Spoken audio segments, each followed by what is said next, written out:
네, 안녕하십니까. 오늘 2023년 4월 1일, 이번 주 3월 다섯 번째 주, 그러니까 즉 3월의 마지막 주가 끝났고요. 그리고 그와 함께 이번 주 시장 정리하고 또 다음 주를 대비하는 주간 투자 전략 시황 코너 시작을 하도록 하겠습니다. 일단 지금 3월이 끝났습니다. 3월이 끝나면서 만감이 교차하는 시기 같고요. 그리고 또 만감이 교차하면서 또 꽃은 만개하고 만만 시리즈네요. 네, 그렇습니다. 그래서 일단 3월 달을 정리를 해보면 거의 이제 1월 달, 그렇죠. 12월 달에 그렇게 시장이 깨지고 거기서부터 올라오기 시작하면서 12월 말부터, 그리고 정확하게 볼까요? 그냥 지금 언제 이렇게 돼 있나라고 변화 보게 되면 12월 폭락, 1월 땡기고 2월 잠시 쉬고 3월 딱 올라오고 이런 과정을 겪고 있는 격변 속에서 지금 3월 달이 혹시나 생각보다 수익률이 별로였다. 뭐 지수는 올라왔고 코스피보다 코스닥을 봐야 되겠죠, 이럴 때는요. 네. 그런 상황 쪽에서 코스닥은 오히려 거의 뭐 1, 2, 3 불을 뿜었네요.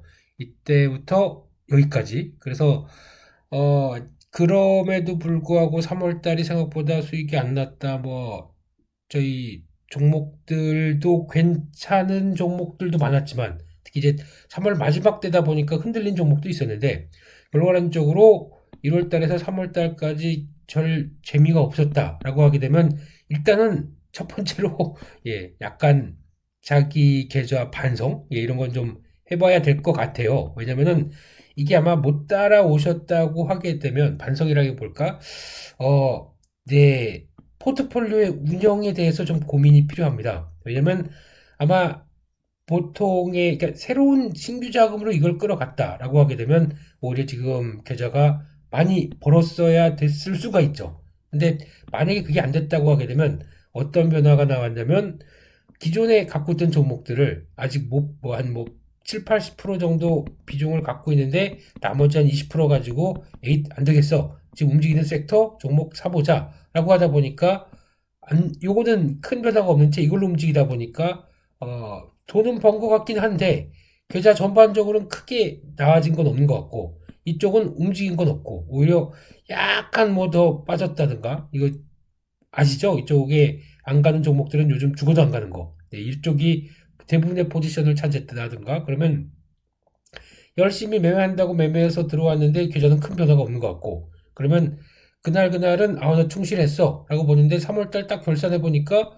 크게 먹은 게 없는 것 같고 이렇게 되면은 이거는 대응이 좀 잘못된 거죠. 그래서 그런 게 있을 것 같습니다. 지금 예전에 갖고 있었던 종목들이 발목을 잡는 경우인데 이거 뭐 언젠간 올라가겠지라고 하면서 그냥 두고 나머지를 갖고 최선을 다하는 거 좋습니다. 안 그랬었으면은 이거마저도 없었으면은 20%마저 활용해가지고 대응을 못했으면은 거의 뭐 지금은 계좌를 방치하는 수준이 있었을 텐데 근데 되게 이걸 아까워하셔서 못 파시는 분들이 있는 것 같더라고요. 주변을 보게 되면, 지금 팔아서 손실 확정인데 그걸 내가 왜 여기서 매도를 하느냐라고 하시는데, 손실 확정이 아니고요. 잠시 빌려간다고 생각하시면 어떨까요? 그런 느낌이 더 나요. 그러니까 여기서 잠시 빌려서 열심히 매매한 다음에 다시 돈을 꺼 넣겠다라고 하는 게 낫지 않을까요? 그러면 80%가 아니라 절반 정도 뚝 잘라서 뭐 좀 올라오면 어떻습니까? 이 종목이 올라온다고 해서 뭐 여기서부터 팔아놨던 종목이 그 사이에 뭐 3, 40%쫙 올라갈까요? 그러면 그냥 매매하다가도 다시 돌아가야 되겠죠. 그 징후가 보이게 되면. 근데 지금 그럴 가능성이 별로 없다. 그러면은 예. 이쪽으로 지금 움직이는 섹터 종목에 충실한 게 낫지 않느냐라는 생각 쪽에서 잠시 이번에도 뭐 주변 분들이 얘기하는 내용들을 살짝 종합해 보게 되면 그러지 않나 생각됩니다. 그래서 딴 거 없습니다. 또 1월 달에서 3월 달 그 화려한 장세가 지나가서 나 뭐 했나? 절대 어떤 뭐 위축되거나 뭐 고민할 필요 없습니다. 그 다음이 더 중요하죠. 그 다음은 예. 1분기 끝났습니다, 이제. 그리고 2분기부터 아직까지 신에게는 4척의 배가, 3척의 배가 더 남은 거죠. 예, 2분기, 3분기, 4분기. 그리고, 진짜 12척이네요. 3, 4, 12. 12척의, 12척의 달이 남아 있습니다. 아직까지 올해 2023년도 해볼 만한, 예, 여러 가지 변화와 대응이 더 많습니다. 그리고 지금까지 안 움직인 종목도 훨씬 더 많고요. 여전히 싼 종목도 많습니다. 이런 상황 쪽에서 너무 기죽지 마시고요. 그리고 또 하다 보니까 그런 분들 계시더라고요. 열심히 매매 잘해서 와, 다 좋은데 갑자기 한 달 만에 아니 한 달이 아니죠.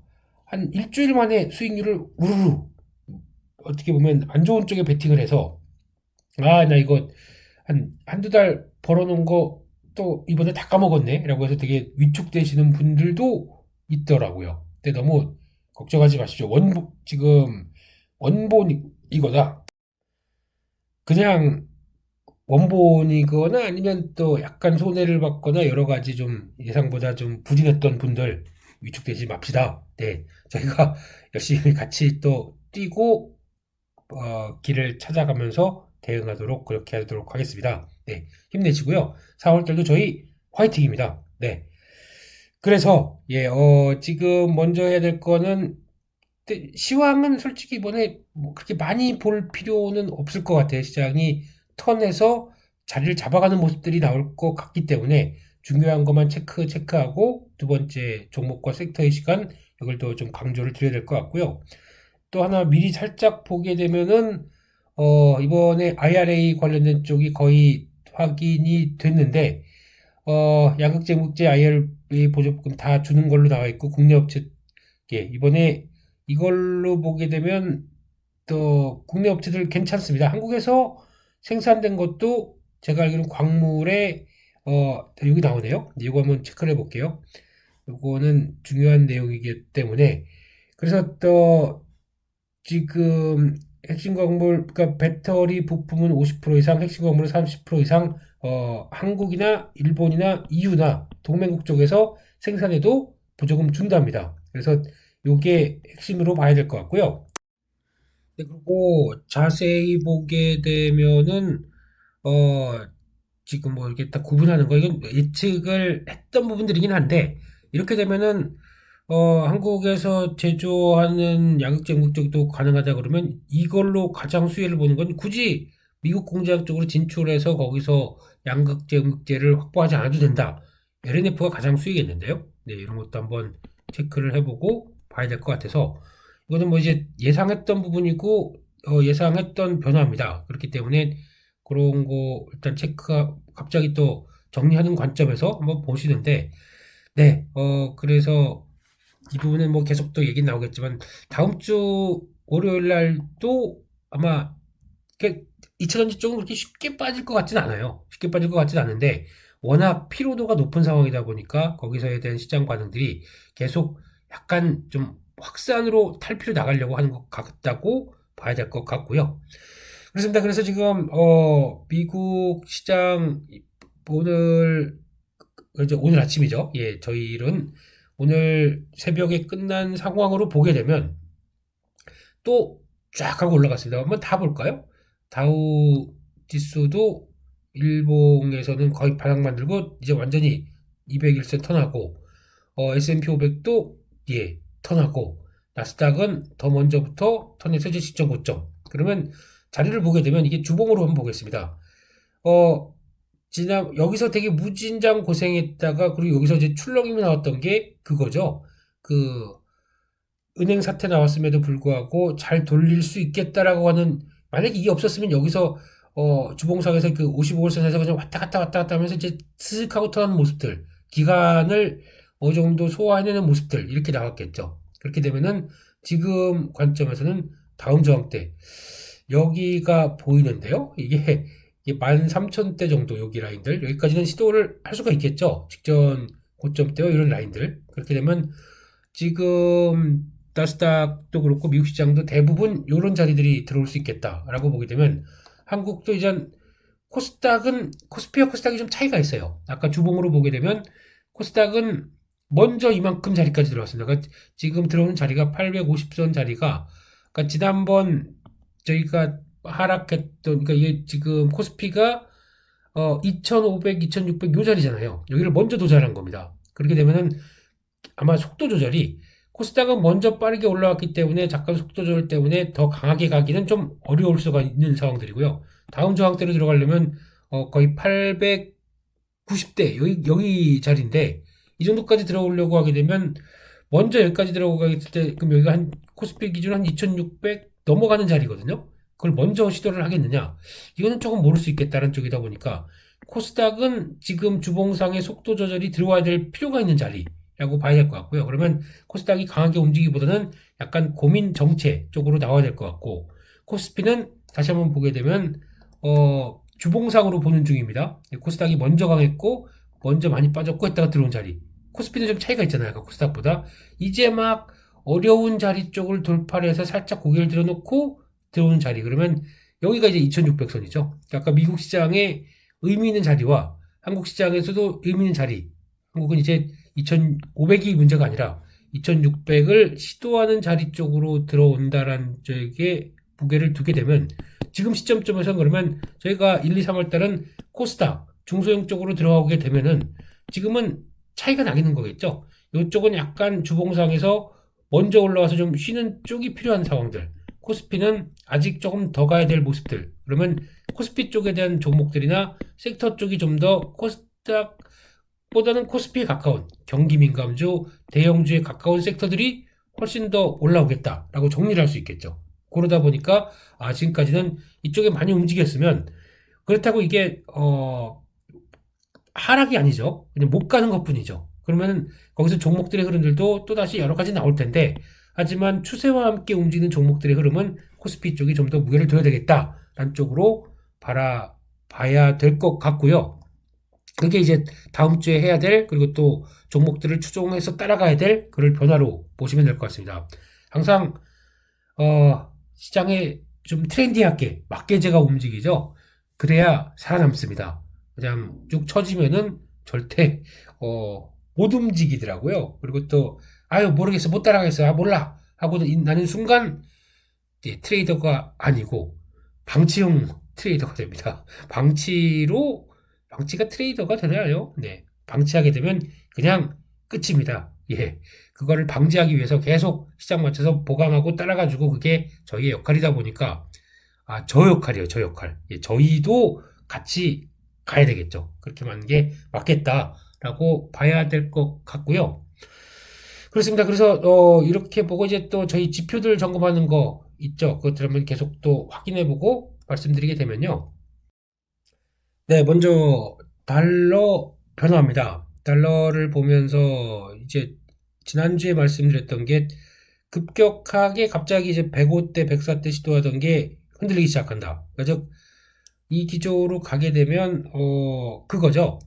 물가가 안정을 받는다. 오늘 보니까 PC 지표 발표된 게 지금 5.0, 예, 5%대, 지난달 5.3, 뚜렷하게는 아니지만, 예, 감소하는구나. 여기 일단 미국 시장이 반영하면서 오늘 강하게 올라온 것도 있고, 거기서 따라서 지표들이 다 갈리기 시작하죠. 그래서 이거를 보고 이제 움직인다라고 하게 되면, 이제 물가 떨어지는 거 보니까 아마 이게 또, 3월 달 있고 4월 달 지표까지 보면서 5월 달 FOMC로 가잖아요. 4월도 계속 하강으로 보여진다 그러면 5월 달은 그냥 동결이야 라고 하는 어떤 믿음이 나오기 시작하게 되면 금리 인상 다 끝났다라고 하게 되면 달러도 지금 과거에 보셨던 이때가 언제입니까? 110대, 115대 막 이렇게 나왔던 부분들은 거의 과거로 가고 달러가 힘이 빠지는 계절이 들어왔다라는 쪽에 무게를 둬야 되겠죠. 근데 지금 금리가 그래도 아직까지 저 높은 상황에서 유지를 하는 쪽이 한 몇 개월 된다라고 하게 되면 그렇다고 고금리가 상대적으로 지속되다 보니까 달러가 그래도 계속 또 하락할 수는 없는 모습이겠죠. 아마 제 예상으로는 이때 저점대 101대 중심으로 왔다 갔다 하는 걸로 100대 중심으로 그 위아래로 왔다 갔다 하는 정도까지는 한번 넉넉히 갈 수 있을 텐데 중요한 건 이게 한국의 동향이죠. 달러는 지금 인덱스 기준으로 여전히 102대는 안 깨려고 하는 모습들이 상대적으로 나오는데 되게 애매한 가격대고 쉽게 이탈 안 하려고 하는 가격대는 맞습니다. 근데 이거 해서 왔다 갔다 하다가 툭 이탈하게 되면 100대 전후에서 나올 수밖에 없는 게 지금 달러의 흐름인데, 중요한 건 이렇게 되면은 여기서 광하게 변화가 나와야 좀 한국의 원 달러가 좀 원화가 강세로 가면서 외국인들이 좀 동참하게 되는 변화로 가지 않겠느냐라고 생각하는데, 그거는 네, 좀 더 흐름을 지켜봐야 될 것 같고, 아직까지는 한국에 대한 체력들이 좀 더 강하지가 않기 때문에 여기에 따른 변화가 나올 수도 있다고 보여집니다. 그게 지금 시장에서 흐름으로 나오고 있다고 봐야 될 것 같고요. 그래서 지금까지 아직까지는 달러가 본격적으로 강세는 그러니까 강세는 멈췄는데 약세로 완전하게 뚜렷하게 가기는 아직 조금 뭔가 좀 그렇다라고 봐야 될 것 같고요. 그래서 일단 다음 주까지도 100대로 내려갈 수 있지 않나 싶은데, 그거는 뭐, 예, 일단 기존은 꺾였다. 약세로 가고 있다라고 봐야 될 것 같고요. 원달러 보겠습니다. 지금 이것도, 의미가, 만약에 그렇게 됐으면은, 지금 원달러 환율은 벌써, 지난번이 저가가 1200원대 위였죠. 그러면, 달러랑 같이 비교를 해보게 되면, 약세폭 되면 요 정도쯤에서 움직여도 될 텐데, 한 1250원 밑으로 움직여도 될 텐데, 아직 수출 제대로 안 되고 반도체에 대한 영향력 좀 약하고, 이번에 2월달 산업활동 동향을 보게 되면 반도체로 인해서 좀 한국 기업의 체력과 그리고 한국의 산업 구조가 위축되어 있는 거 많이 보이는데, 하지만 2월달 산업 쪽 그리고 소비 투자, 이건 일단 그래도 다 돌긴 돕니다. 딱 하고 턴하긴 하다 보니까 반도체 빼고는 그래도 너무 위축적이진 않은 지표가 나오거든요. 한국도.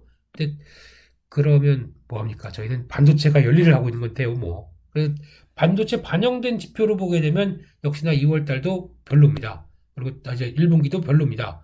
2분기 때 좀 턴 하나라고 고민하다 보니까 그걸 보고 있는 상황들이죠. 그래서 아마 지금은 원달러 원화가 강세로 빠르게 가기는 좀 어렵지 않나. 근데 나중에 이것만 회복되고 경기 관련된 쪽의 위축이 그렇게 심하지 않다는 것만 확인되고 그렇게 나면은 그때는 본격적인 또 1200원대 이탈하려고 하는 모습들도 나오겠죠. 그거는 또 봐야 될 것 같고요. 그리고 또 체크하는 것 중에 하나가 비트코인입니다. 예, 비트코인이 진짜 잘 안 빠집니다. 참, 네, 여기서 27,000, 28,000 여기서 이제 왔다 갔다 하는데, 이게 더 갈 것이냐라고 하는 부분들은 달러랑 같이 봤었을 때는 네, 거의 지금 이때가 나왔던 때가 여기서 이제 저항을 시도하는 요 단계죠.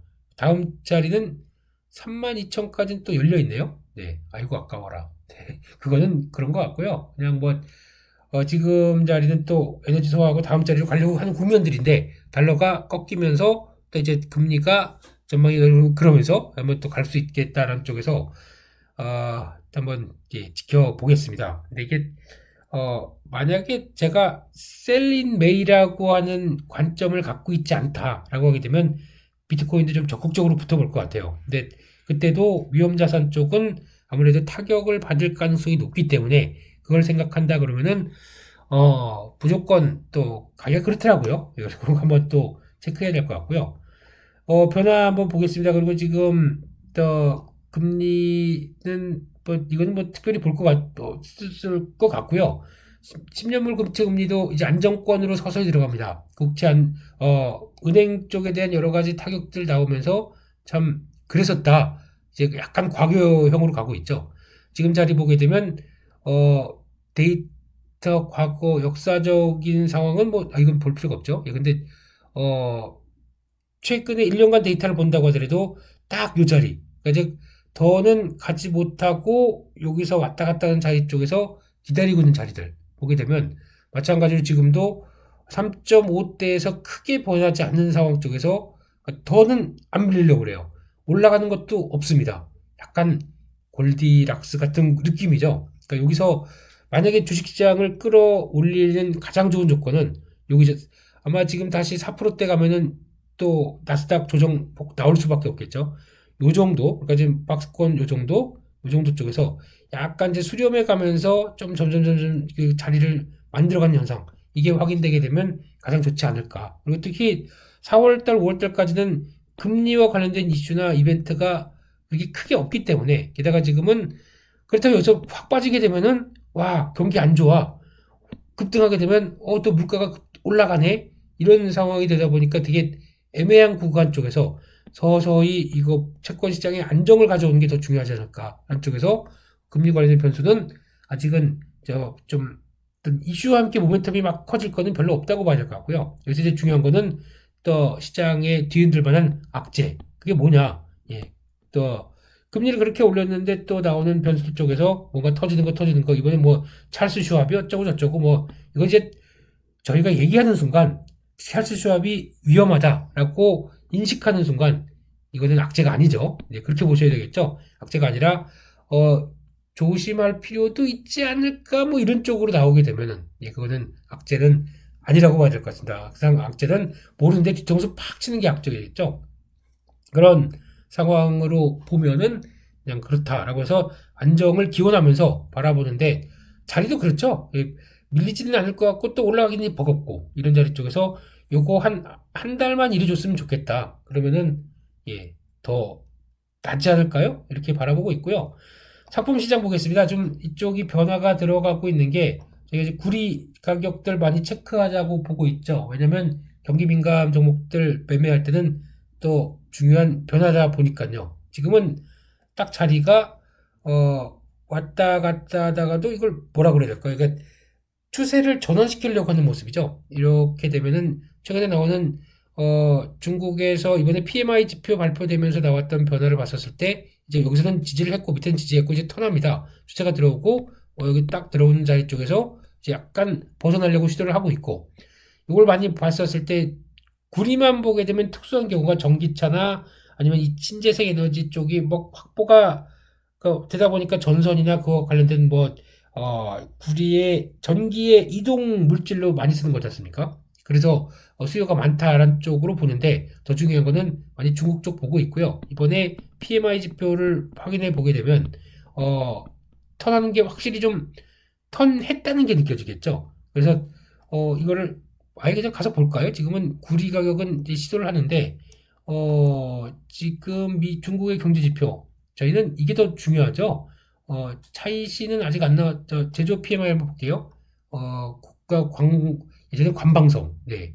이쪽은 지금 턴하는 자리가 51.9 나왔는데 여기서 나오는 그러니까 요때 리오프닝 끝나고 나서 딱 전환되는데 50대가 다 넘어가기 시작하면서 3개월 내 확장치가 이어가는데 요게 좀 중요한 걸 보셨을 때는 이제 확장해서 좋다라고 하는데 이제 또 신규 주문이나 여러 가지 나왔던 도매 지수 이런 거 괜찮은데 여기서 제가 느끼는 것 중에는 재고가 아직까지는 50대가 미칩니다.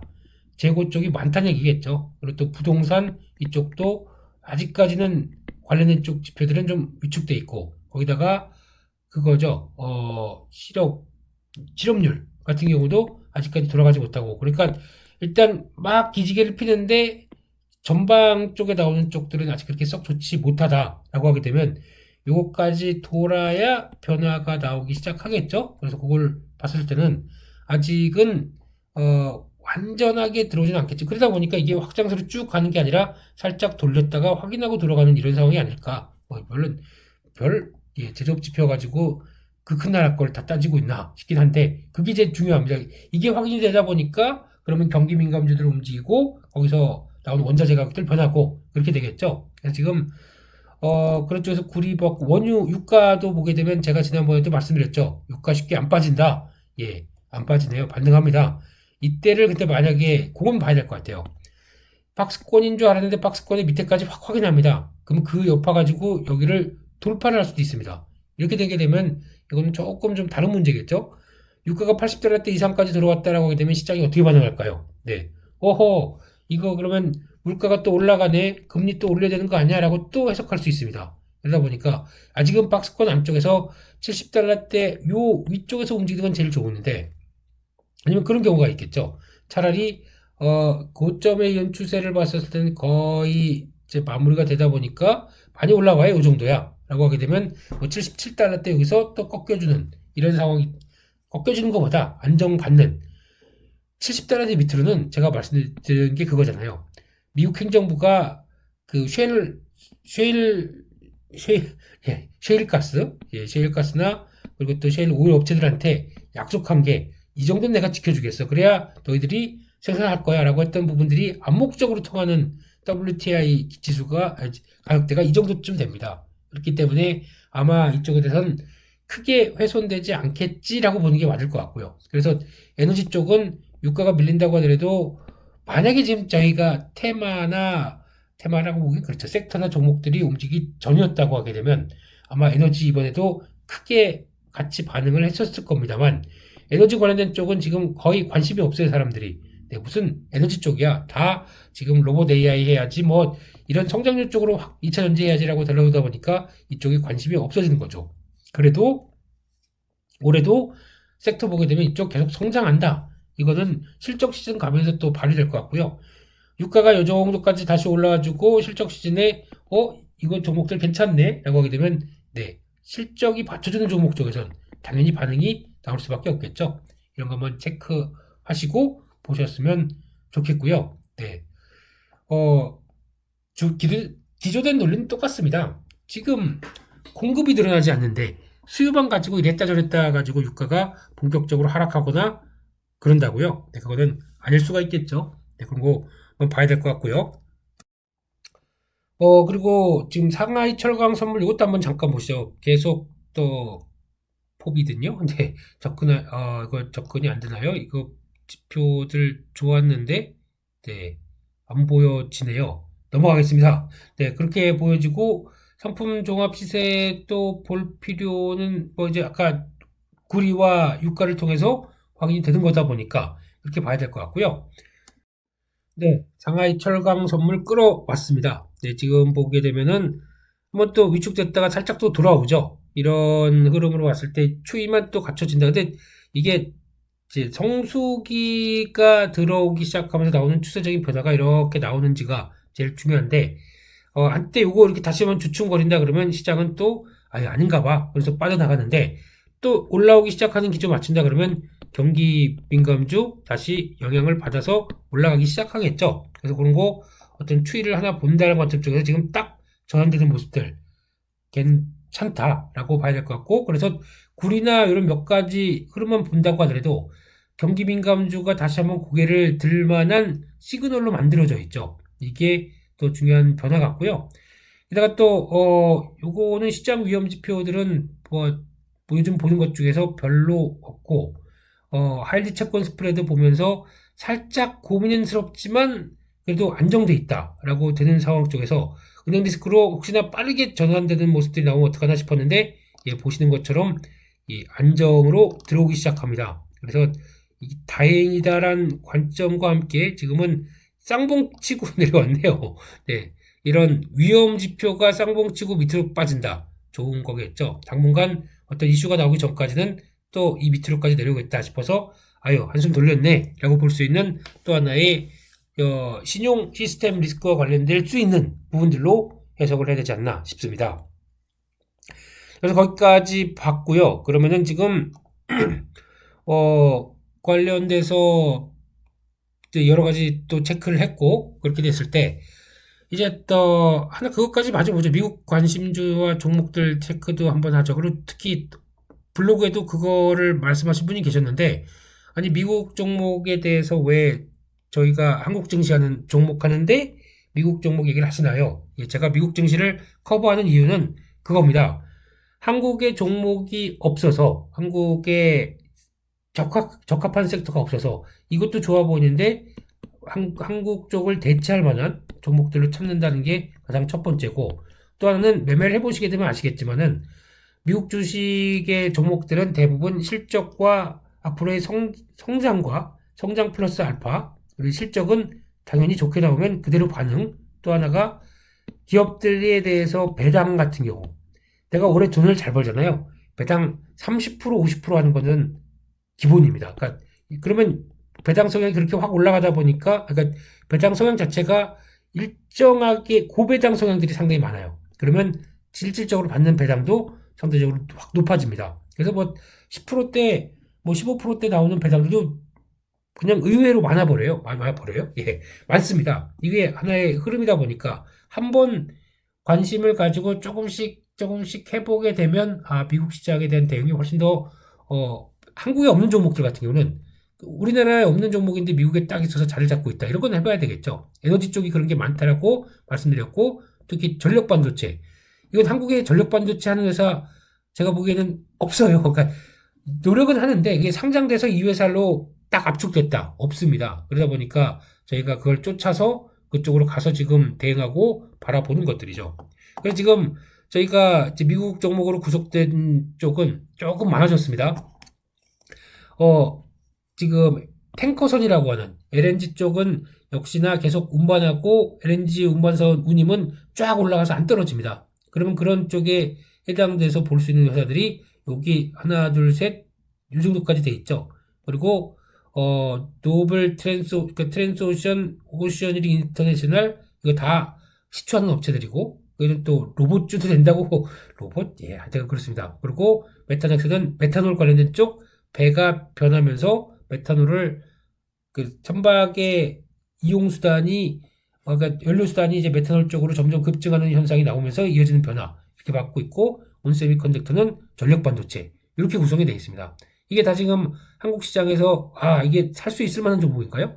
없습니다. 뭐 우리나라는 벌크선이 있지만 탱커선 있는 회사가 시장이 어떤 글로벌을 주도할 수 있는 만한 능력은 없는 회사고 그리고 또 LNG 쪽을 중요하게 보는 게 유럽과 거의 미국 북미 간을 연결하는 이쪽이 더 대세인 것 같아서 LNG 운반이 이쪽이 더 대세고 운임도 이쪽이 제일 좋은 것 같아서 그에 관련된 회사를 좀 체크를 하는 거죠. 그랬을 때 나올 수 있는 변화가 올해 좋겠다라고 보면서 한 몇 가지 말씀드렸던 건데 그게 빠졌네요. 지난번에 말씀드렸던 종목 몇 개가 빠졌네요. 예.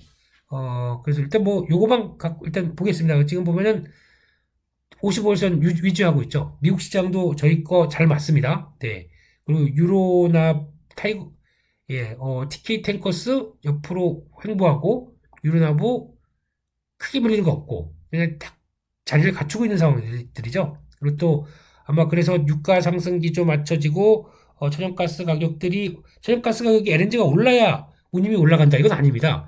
이거는 LNG 가격과 상관없이도 운임은 꾸준히 강세 기조가 유지되어 왔던 측면이고요. 그리고 또 오시언이어링은 한번 좀 출렁임이 있었지만은 딱 또 자리 붙어 있는 상황들이고 메타넥스는 이제 딱 저산될 준비 나오고 있고 워낙 이때가 추세가 강했어요. 36달러 때부터 한 50달러 때까지 그냥 올라오다 보니까 요때죠. 요런 때 여기 막 지지 막 하고 그다음부터 자 출발합니다 하고 갔었을 때 이때부터 요런 때부터 좀 발견해서 이거 한번 해봐야겠다 싶은데 제가 이럴 때 안 따라가지 않습니까? 엔벨로프부터 가는데 제가 막 할까요? 예, 기다렸다가 여기까지 또 들어간다. 55일선 들어간다. 종목들의 대충 흐름들을 보시게 되면은 55일선 근처에서 고민하게 다 만들었어요. 이거는 트랜스오션은 너무 딱 며칠 사이 올라가다 보니까 약간 좀 주춤하는 거죠. 네. 대부분 보게 되면 그 상태에서 움직이는 종목들이 더 많습니다. 그래서 약간 추세를 고민하고 있는 자리들이 보이는 거죠. 근데도 다음 자리로 갈 수 있겠다는 쪽에서 바라보고 있고 온세미컨덕터는 이거는 이번에도 두어 번, 한 번 주고 두 번 주고 지지했다. 이럴 때는 예, 그냥 개인적으로도 조금씩 더 사죠. 뭐 가보자. 이런 자리에 뭐가 두려울 게 있느냐. 네. 들어왔을 때 보면은 또 반등은 바로 들어오고 하는 쪽입니다. 그래서 다시 한번 말씀드리지만 저는 에너지 쪽은 미국을 사는 게 맞다라고 봅니다. 그래서 이런 탱커사들 관심 있게 보고 전력 반도체도 보고 또 이것저것 봐서 한국 시장에 대응할 거는 없는데 미국 시장으로 가야겠다 이런 것도 찾아서 다시 보강을 시켜서 말씀을 드리도록 하겠습니다. 네. 해보시는 게 좋을 거예요. 예, 만약에 그러면 한 시장 흐름들과 한번 추이를 보겠다. 그러면은 한 주 한 주씩 사보셔도 됩니다. 그러다 보니까 어느덧 트랜스오션은 저희가 벌써 100% 넘게 수익을 가져갔던 이유 중에 하나가 이런 거죠. 네. 네. 그렇게, 거기서 3달러, 2달러, 2점 몇 달러 대에서 이거 보고 그래, 그러면 좀 그렇죠. 야, 뭐 그때 그런 얘기 하셨을 거예요. 아니, 동전주를 떼면서 저렇게 좋게 본다고? 네, 근데 좋게 갔지 않습니까? 다음 레벨 또 할 것 같아서 좀 더 기다려 보시죠. 거기까지 말씀드리고요. 그래서 지금 아마 일부는 시황 쪽은 제가 그렇게 드릴 말씀이 별로 없습니다. 왜냐면 편안하게 뭐라고 그래야 될까요? 좀 시장이 안정권으로 가는 기조가 마련되다 보니까 어, 이, 이 2부에 좀 더 집중을 해야겠다는 생각이 들고 있고 그래서 아마 일부는 그렇게 오래 끌을 것 같진 않고요. 이렇게 다 턴에서 자리를 맞춰가고 있는데 저희가 종목 공부해야지 시황 공부 이제는 할 필요 없지 않습니까? 좀 불안불안하고 뭔가 좀 걱정되는데 그럴 때 하는 게 매크로 시황 공부죠. 근데 지금은 그럴 필요가 없는 것 같고요. 그래서 지금은 결론적으로는 어 이제 시장은 은행 리스크 끝났고 거기다가 연준을 앞서가기 시작하면서 하반기 금리 인하하지 않을까 이런 기대감이 커지는 건데 근데 여기서 제일 중요한 거는 고금리가 오래되게 되면은 그 금리는 이제 멈췄습니다. 멈췄는데 그다음부터 오래되기 시작하게 되면 그것도 하나의 영향을 받는다라는 쪽에서 요거에 대한 부담감도 있겠죠. 그렇기 때문에 오래 진행되게 되면 그것도 별로 안 좋다라는 것도 나올 때 그러면 또 그다음엔 뭐 next 뭐 어떤 거 터지나 이렇게 보게 되면 이건 별로 안 좋은 신호겠죠. 그렇게 되면 그런 불안감이 혹시나 5월달 FOMC와 이게 또다시 살아난다라고 되면 5월달에 대한 변화들은 아직 좀 고민을 해보자라는 쪽에서 아직 4월입니다. 붙어봐야죠. 네, 4월은 역시나 대응해 볼 수 있는 달로 보고 봐야 될 것 같고요. 거기다가 지금은 더 코스닥은 수급 부진하면서 약간 좀 위축돼 있을 걸 말씀드렸죠. 아까 주봉 보면서. 그리고 코스피 쪽으로 외국인 포지션 강화되면서 이쪽을 더 챙겨보자.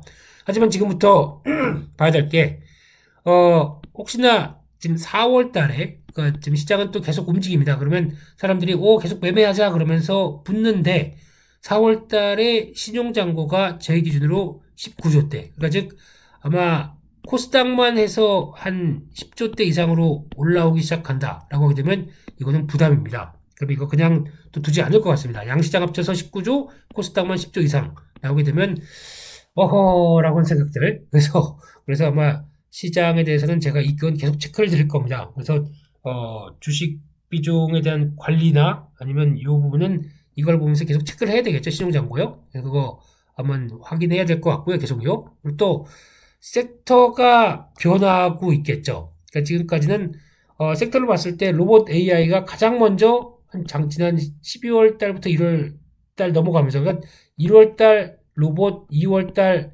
AI, 3월 달 2차전지 뭐 이런 식으로 한 달에 주도하는 섹터들이 팍팍 나오기 시작하면서 끌어왔는데 이쪽이 한 두어 달 되다 보니까 좀 피곤해요. 많이 올라왔어요. 그러다 보니까 거기서 매물들이 받는 현상들이 나오고 있고 특히 2차 전지 쪽도 어제 보니까 중소형 쪽으로 훨씬 더 많이 밀리더라고요.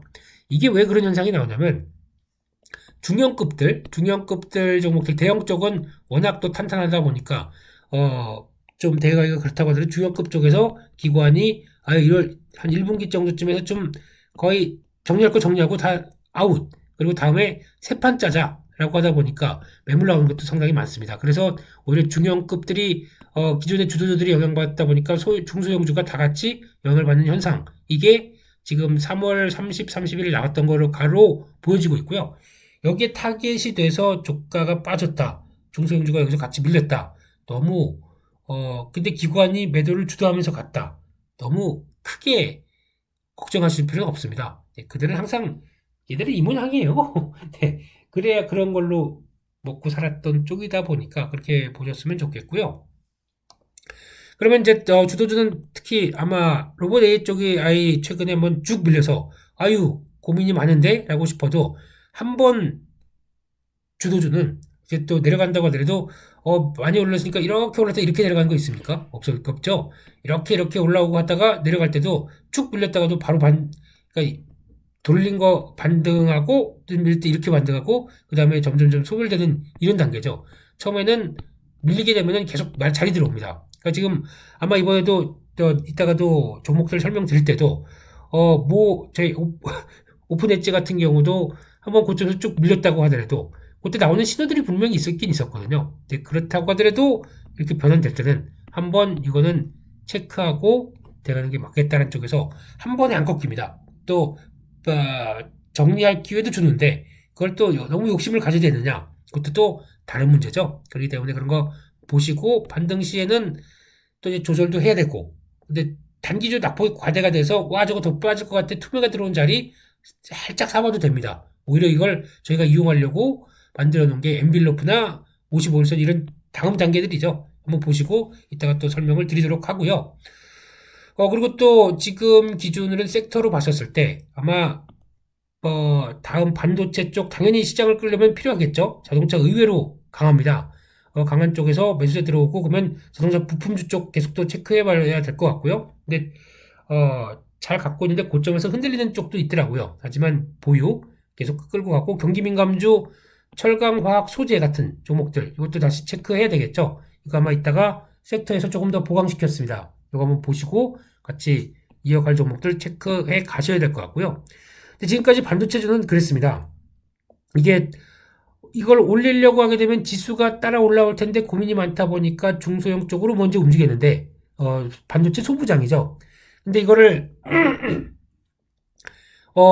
그러면 이제 소부장이 움직였는데 그러면 지금 지수와 함께 미국 시장도 보니까 지수 좀 끌어와도 되겠어. 반도체주 끌어올리자라고 하게 되면 소부장이 먼저 오른 게 약간 좀 탄력이 줄고 아예 집중이 반도체 쪽으로 더 될 수가 있겠죠.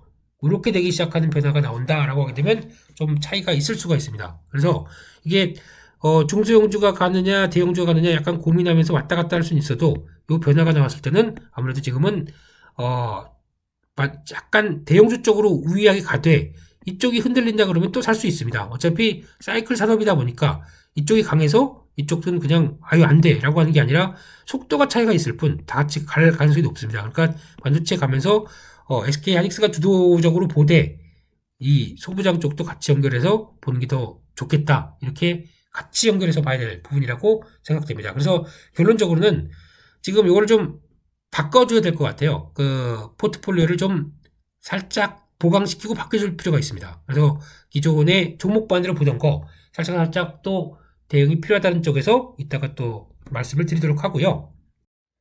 그래서 일단 지금 상황은 시장은 2,500은 당연히 들어갈 것 같고 아까 주봉에서 말씀드린 것처럼요. 그리고 2,600선 시도가 중기저항 때도 들어갈 수 있는데 그 사이에 나오는 외국인들 수급 계속 주목해야 될 것 같고 좀 섹터도 약간 보강해서 대형주 쪽의 변화들을 좀 체크해 가자라고 보는 게 맞을 것 같고요. 그리고 또 이번에 현금 비중을 제가 20% 정도로 약간 좀 정리할 거 정리하고 두었던 이유는 종목을 좀 섹터와 흐름에 맞게 바꾸기 위해서 그래서 바꿔가기 위해서 대응을 하기 위해서 좀 남겨둔 상황들이고요. 그래야 기존에 저희가 움직였던 이런 로봇 AI 쪽에서 움직였거나 아니면 중소형 성장주 쪽에서 움직였던 부분들을 다시 끌어내려서 이쪽으로 가기 시작을 하겠죠. 그래서 그거를 한번 보기 위해서 또 바꿀 교체를 위해서 그런 쪽으로 들어갔다라는 거 한번 봐야 될 것 같고 그렇게 되면은 마찬가지로 지금 전략은 똑같습니다. 저희가 트레이딩을 하는 입장 쪽에서 기존 주대주가 단기 낙폭이 크다 그러면 또 그런 자리들은 체크하고 바라봐야 되겠죠. 특히 55일선 쪽까지 빠르게 한 번에 들어갔다든가 엔빌로프 안쪽까지 빠르게 들어갔다든가 이거 그냥 기다리면 안 되겠죠. 그리고 이런 타이밍들은 혹시나 직접 찾아보시고 이거 맞다라고 생각되는데 뭐 저희한테 저 블로그에 문의 주셔도 되겠지만은 직접 한번 해보시고 딱 잘 모르겠다 그러면 한 주만 해보세요. 한 주만 해보시고 흐름들 확인된다 그러면 이게 이런 거구나 라고 볼 수 있는 상황들이겠죠. 그래서 그거 보고 그 다음에 하시게 되면은 아마 자신감이 조금 더 붙으실 겁니다. 그런 거 과정들 이번에 한번 해보시고요. 왜냐면 고점에서 이렇게 쭉 가다가 흔들리는 종목들이 나와 보니까 이런 거에 대한 대응을 어떻게 해야 될까? 특히 처음 저희랑 같이 하는 상황이 됐는데 처음 당한다. 처음 이런 현상이 벌어졌다. 좀 당황스럽잖아요. 이럴 때는 어떻게 대응하는지 이런 것들도 지금 저희가 쌓여야 돈이 되고 경험해봐야 액션을 취할 수 있는 다음 단계를 생각할 수 있겠죠. 그런 거 한번 확인해 보시고 대응하셨으면 정말 좋겠습니다. 네, 그래서 여기까지 해서 일단 일부 내용들은 마치고요. 시황 얘기들은 더 많이 드릴 게 없네요. 왜냐면 안정을 찾는 쪽으로 보여지다 보니까 그래서 변화가 나오게 되면은 다음 쪽은 얘기를 드릴 텐데 아직은 종목하고 섹터 쪽에 집중하는 게 낫겠다라는 쪽에서 여기서 1부는 마치고요. 잠시 후 2부에서 뵙도록 하겠습니다. 잠시만요.